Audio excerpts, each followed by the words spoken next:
Have you ever wondered about the chilling process of head shrinking in the Amazon? This cryptic practice, a topic of both dread and fascination, has its roots deep in the history of the Amazon rainforest. For centuries, the indigenous tribes of the Amazon, such as the Shuar, Ashuar, Huambisa, and Aguaruna, have carried out this intricate ritual. But why, you might ask? This rite of passage served not just as a war trophy, but also as a means to trap the spirit of their enemies, asserting dominance and inducing fear. The Amazon Shrunken Heads, or Tsantsas as they are locally referred to, are enigmatic relics of a time when tribal warfare and spiritual beliefs were intertwined in a complex tapestry of life and death. Are you ready to delve deeper into this mystifying ritual?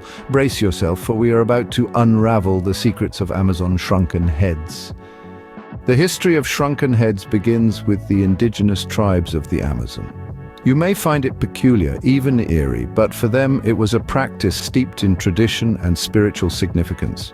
Predominantly it was the Jivaroan tribes, including the Shuar, Achua, Huambisa and Aguaruna, who were known for this practice. These tribes lived in the shadowy depths of the Amazon rainforest, their lives intricately woven with the ebb and flow of the jungle. The act of shrinking heads, locally known as tsantsa, was not merely a gruesome pastime, but rather a complex ritual with profound meaning. Belief systems of these tribes were deeply rooted in the spiritual world.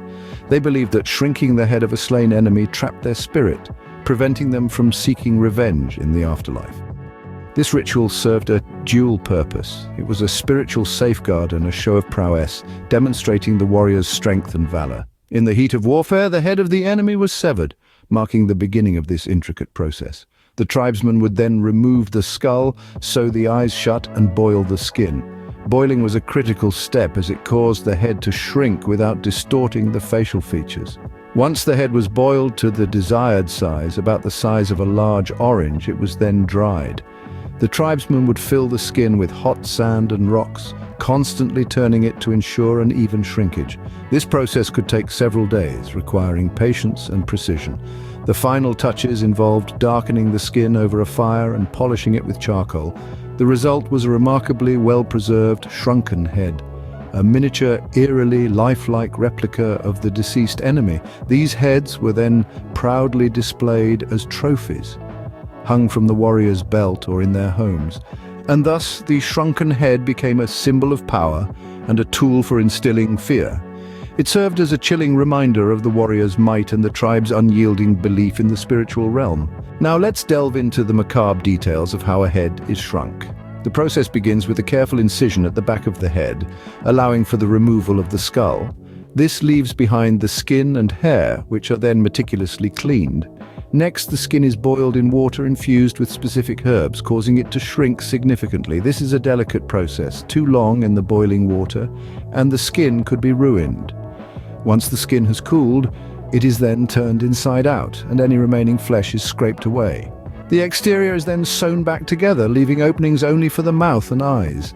Small stones heated by fire are used to dry the inside, while the outside is charred over an open flame. This process of heating and cooling, often repeated over several days, helps to further shrink the skin and preserve the facial features. A process not for the faint-hearted, the creation of a shrunken head was a meticulous and time-consuming task. So, what has become of the tradition of shrunken heads in modern times? The practice of shrinking heads, once prevalent among the Jivaroan tribes of the Amazon, has seen a sharp decline. This shift is largely attributed to changing societal norms, as well as stringent laws enacted to protect human rights and curb such practices. However, even as the tradition fades into the annals of history, the intrigue surrounding shrunken heads remains alive. In popular culture, these shrunken heads have found their place in horror films, novels, and even Halloween decorations, serving as eerie reminders of a bygone era. Yet it's not all about spooky tales. The display of shrunken heads in museums has sparked intense debates, straddling the thin line between anthropological study and respect for the deceased. From a symbol of power to a subject of fascination and controversy, the legacy of Amazon's shrunken heads continues to intrigue us.